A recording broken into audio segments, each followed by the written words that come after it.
मृत्यु के 24 घंटे बाद आत्मा वापस अपने घर क्यों आती है? नमस्कार दोस्तों, आज की इस वीडियो में हम जानने वाले हैं कि मृत्यु के 24 घंटे बाद आत्मा वापस अपने घर क्यों आती है, मरने के बाद आत्मा कितने दिन तक घर में रहती है आदि। आप भी जानना चाहते हैं तो इस वीडियो को अंत तक जरूर पढ़े। दोस्तों, गरुड़ पुराण में हमें मनुष्य के जीवन और मरण से संबंधित ऐसे कई रहस्यों के बारे में पढ़ने को मिलता है जिन्हें जानकर कोई भी व्यक्ति अपने जीवन की गति को सुधार सकता है। दोस्तों, इसमें हम जानने वाले हैं मृत्यु के समय मनुष्य के साथ क्या क्या घटित होता है और वे किस प्रकार यमलोक ले जाया जाता है। इस प्रस्तुति में आज हम जानेंगे कि मृत्यु के बाद जीव आत्मा कितने दिनों तक घर में रहती है, हमारे धर्मशास्त्रों में इस संदर्भ में क्या क्या वर्णित किया गया है, वे सब हम आपको इस पोस्ट के माध्यम से बताएंगे। गरुड़ पुराण वैष्णव संप्रदाय से संबंधित है और इस पुराण के अधिष्ठाता देव सृष्टि के पालनकर्ता भगवान विष्णु है। दोस्तों, कैसे यमदूत उस जीवात्मा को यमलोक ले जाते हैं? वह जीव आत्मा 24 घंटों के पश्चात पुनः वापस आती है और 24 घंटों के दौरान जीवात्मा को उसके संपूर्ण जीवन का लेखा जोखा दिखाया जाता है, जिसमें यह यकलान होता है कि अपने जीवन काल में इस जीवात्मा ने कितने पाप और पुण्य किए हैं। इसके पश्चात आत्मा को फिर उसी घर में लाया जाता है जहाँ उसने अपने शरीर का त्याग किया था और 13 दिन तक वह जीवात्मा वही अपने परिवार के बीच रहती है।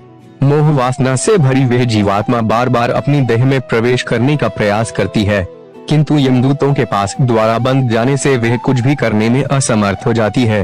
वह अपने परिवार, रिश्तेदार व मित्रों को उसकी मृत्यु का शौक बनाते देखती है। वह उन्हें चुप कराने का प्रयास भी करती है, परंतु उसकी उपस्थिति का ज्ञान किसी को नहीं होता। फिर वह अपने सामने स्वयं के मृत शरीर को देखती है और भूख प्यास से जोर जोर से बिलाव करते हुए रोने लगती है। और इसके साथ साथ गरुड़ पुराण में यह भी बताया गया है कि मनुष्य पुण्य कर्म तो करता है, परंतु उसके पुण्य की संख्या उसके द्वारा किए गए पापों से कम होती है, अर्थात मनुष्य पुण्यों की अपेक्षा पाप अधिक करता है। इसके समाधान स्वरूप मृत्यु के पश्चात पिंडदान करना आवश्यक बताया गया है। 10 दिनों तक जीवात्मा के उद्देश्य से पुत्रगण पिंडदान देते हैं। अगर मृतक का पिंडदान नहीं किया गया तो जीवात्मा अनंत काल तक भटकती रहती है और हजारों सालों तक पीड़ा व कष्ट भोगने के बाद अगला जन्म लेती है। प्रतिदिन दिए जाने वाले पिंड के 4 भाग हो जाते हैं। उसके दूसरा भाग से मृतक का शरीर बनता है, तीसरा भाग यमदूत ले लेते हैं और चौथा भाग मृतक को खाने के लिए मिलता है। 9 दिन रात में प्रेत पुनः शरीर युक्त हो जाता है। शरीर बन जाने पर 10वीं पिंड से प्राणी को अत्यधिक भूख लगने के कारण आहार रोकने प्राप्त होता है। गरुड़ पुराण के अनुसार 10 दिन तक दिए जाने वाले पिंडदान में विधि मंत्र, स्वधा, आवास और आशीर्वाद का प्रयोग नहीं होता, केवल नाम तथा गोत्र से पिंडदान दिया जाता है। मृतक का दाह संस्कार हो जाने के पश्चात पुनः शरीर उत्पन्न होता है। मृत्यु व्यक्ति के जल जाने पर पिंडदान द्वारा उसे 1 हाथ लंबा शरीर प्राप्त होता है, जिसके द्वारा वह प्राणी अमलोक के मार्ग में अपने शुभ अशुभ कर्मों को भोगता है।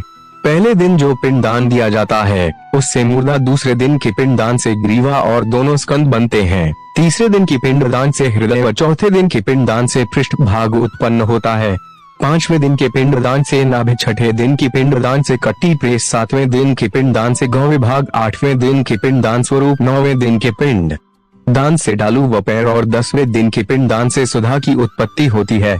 जीवात्मा शरीर प्राप्त करने के पश्चात भूख से पीड़ित होकर घर के द्वार पर रहता है। 10वें दिन जो पिंडदान होता है उसमें मृतक का प्रिय भोजन बनाकर देना चाहिए, क्योंकि शरीर निर्माण हो जाने पर मृतक को अत्यधिक भूख लगती है।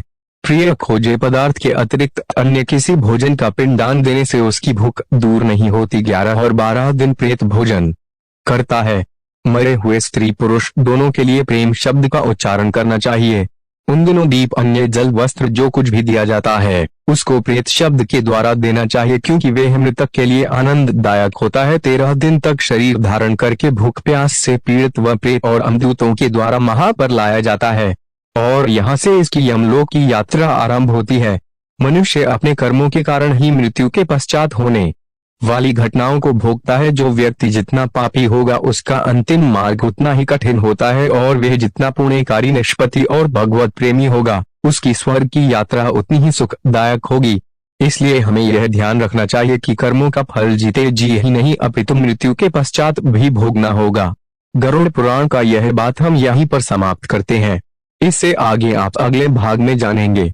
हमारा उद्देश्य केवल आपके ज्ञान में वृद्धि करना वे धर्म के प्रति आपकी जिज्ञासा को बढ़ाना है। अगर हमसे कोई त्रुटि रह गई हो तो हमें क्षमा करें। तो दोस्तों, जाते जाते हमारे चैनल को सब्सक्राइब करके वीडियो को लाइक करके इस वीडियो को शेयर जरूर से कर